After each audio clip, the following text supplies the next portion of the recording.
And now I'm going to take a look at my Saturday Superlatives for Week 6 at the running back position. And I've spent a little time on some D3 guys, partially because they don't get enough discussion and approval, and partially because they just deserve it. Springfield's Isaiah Caldwell had a tremendous day. Uh, Only needed 5 carries, but in those 5 carries had 144 yards with a long of 66 and 2 touchdowns. Berry College's Brandon Cole needed a few more, 10 carries to come up with 187 yards. Shout out to both of those. And then Nico Fiati took 26 carries, so he put in a full day's work for 182 yards and a touchdown. Now moving on to slightly larger schools, West Virginia State University's Malik Newton, 16 carries, 131 yards with a long of 28, also 1 catch for 3 yards. Furman's Devin Wynn, who is I think he has a chance to at least make someone's practice squad. 31 carries, 204 yards, 2 touchdowns, also caught 3 passes for 43 yards. Solid build, good second gear. ETSU, right? The Buccaneers. I remember when that program got shut down, I was so happy to see them come back. East Tennessee State University. Quay Holmes, who is a guy who's had a really good career, and he's continuing to be productive.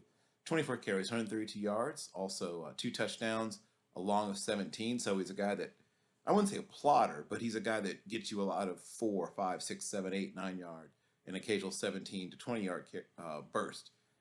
Also had 12 catches for 50 yards and a long catch of 28 yards. Kennedy Brooks, another guy who's definitely going to be on an NFL team from Oklahoma, and another guy who can catch the ball. 25 carries, 217 yards, 2 touchdowns, long of 65 yards.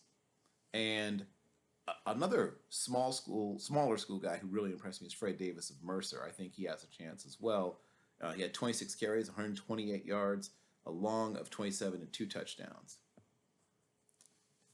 Ronald Everett is another guy that really sort of impressed me. And he had 18 carries, 159 yards, 1 touchdown, long of 45. Hassan Hall of Louisville, 14 carries, 160 yards, 1 touchdown, long of 53. And he really showed me a lot of burst and acceleration. Old Dominion University produced Blake Watson, just a sophomore, but he's going to be very good and continue to be good for a while. 26 carries, 168 yards, long of 43. UMass, not a lot of things to celebrate at UMass, but they have a power back in Ellis Merriweather. 39 carries, 171 yards, 2 touchdowns, long of 22. Jordan Terrell of D2 Burton College, 27 carries, 135 yards, 2 touchdowns, and 1 catch for 2 yards. One of my favorite D2 running backs, and a guy who I saw in high school a little bit because he's a South Suburban kid, is Toriano Clinton. Now he's a Greyhound at University of Indianapolis. Sorry, 20 carries, 287 yards, 4 touchdowns, long of 77, 1 catch for 6 yards. Wichita Baptist T.J. Cole, 28 carries, 193 yards, a long of 27.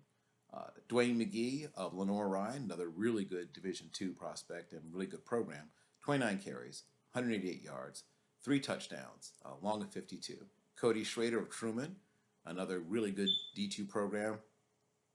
He had 22 carries for 278 yards, 3 touchdowns, a long of 74.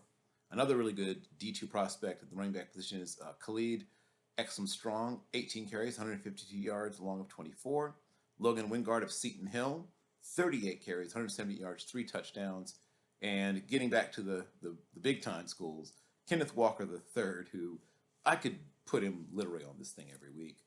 Every week he deserves to be here.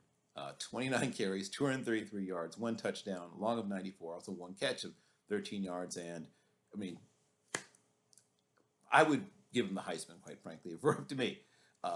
And then Missouri has a really good running back, transfer. The transfer portal gives, and it taketh away. But for Missouri, it's been really good to them this year. Tyler Betty, 17 carries, 209 yards, 2 touchdowns, long of 52. Also, 2 catches for 9 yards with a long of 6 yards.